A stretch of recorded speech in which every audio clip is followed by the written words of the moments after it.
Hello, my name is Ken Small, and I've prepared a series of videos explaining some of the problems with the Clark County School District. And this particular video series is being provided to sort of take a look at one big problem that I see with the school district, which is a top-down system. It's ruled by the trustees through the upper level bureaucracy and down through the teachers and eventually the students. And bad leadership by the trustees and the upper level bureaucracy has led to the situation that we see now. What I'm going to talk about is a general indifference to parents.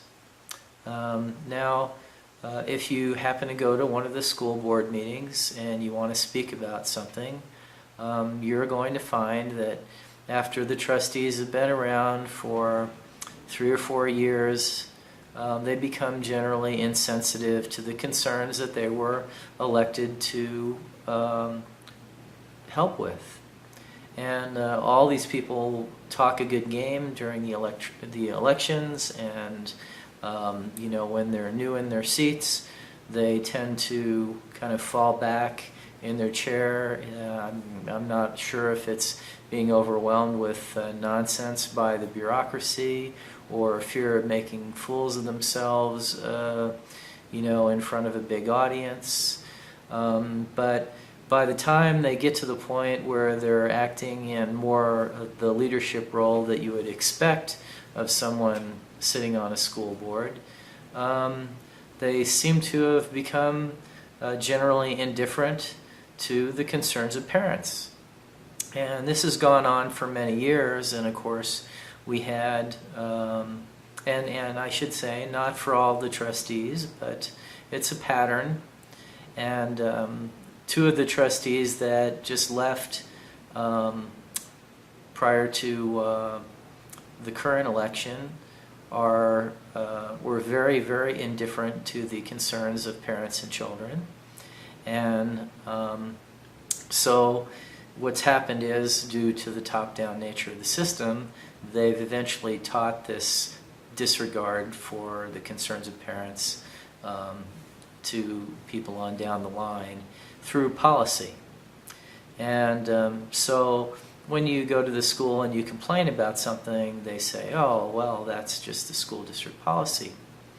So the school district policy works in a sort of one-size-fits-all manner. So while you have, rich neighborhoods where people can afford to have their maids drive their kids to school, or the parents are executives and can, perhaps miss work or flex their schedule, you have other neighborhoods where people are all walking to the school and there are no cars at all, and everything in between. But what's happened is that we get policy governance from the school board, and sometimes it's just general directive and initiatives to handle this in a one-size-fits-all manner. And so it's really interesting to see how one-size-fits-all when it reaches down to the parent level. And so there are thousands of examples, and I'm just going to pick 2 examples today. The first example we're going to talk about is getting your kid to school in the morning. And so getting your kid to school in the morning should be something that's an easy thing to do. If you're walking, you walk your child to the school, and you put them in the front gate of the school, and the school day begins, and you turn around and walk home. If you're driving them to school, should be similar thing. Bring the child to school, here, play till the bell rings, have fun, have a nice day, be good in school. And then the other possibility that unfortunately there's been so much incompetent land planning and throughout the years that a very large proportion of your school tax dollar is being wasted on school buses. And so you have the last option, which is children of necessity taking school buses to school.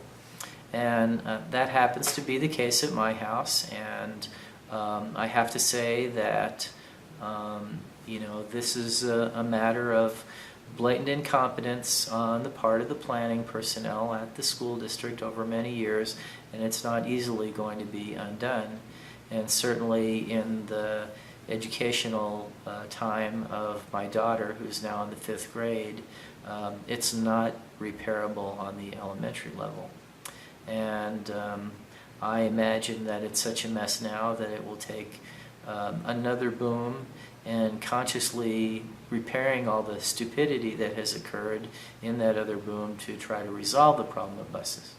So the best we can do in dealing with the problem of buses is use them with some level of common sense. When I bought my house, I was told there's a school bus stop right across the street, that elementary and middle school students were picked up right there, and that it's a very, very low traffic street.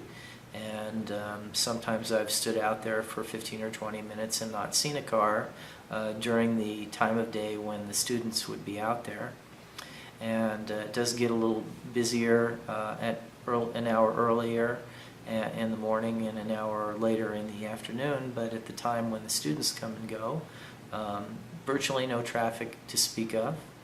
And it is at an intersection of 2 streets, and one of them is just nothing residential street, a few houses on it, and the other one is east-west street that's the 1/8 of a mile grid. So if you have most of the major streets are on the 1 mile, the next busiest streets are on the 1/2 mile, and then a lot of times there aren't even 1/8 of a mile grid streets, but in this case the street I live on is a 1/8 of a mile street. And so somewhere along the line, the school district, in its infinite insensitivity to parent concerns, moved the bus stop to a more major street with traffic rushing by. I wasn't able to photograph it, but in rainy, nasty weather, road splashing up on the children and their parents that are there. And of course, you'll see later, traffic shooting by. And so I've heard the school district trustees say, well, it's up to the parents to watch their children. Yes, but we don't need to make it any more dangerous than it needs to be. And truth to tell, when the bus stop was back in the neighborhood, there was always a parent or 2 there. But now, the way they've handled it, all parents have to stay there. And then the second example is actually dropping your kid off at school. So if you say, forget about the bus, by the time I get in my car and drive my kid to the bus stop, I might as well drive my kid to the school. And we're going to go there and see that while the children are allowed on the school property, they've built an asphalt corridor about 20 feet wide, about 20 feet long by 8 feet wide, where the children are just lining up because they won't let them onto the campus to play.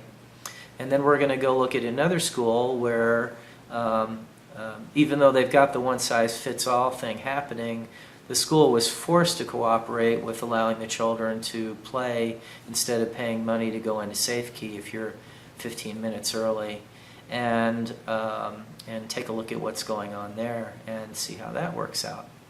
And then the closing comment on this is going to take you over to a school where they built an unnecessary bus drop-off. So if you think that this one-size-fits-all concept saves money, then you'll see a bus stop that probably cost $60,000 or $100,000 that at the time it was built had no purpose, and at the present time actually has a negative purpose. It seems to be making it possible for them to bus students into what was properly designed and laid out as a walk-to school. And then here shall follow the videos. Thank you.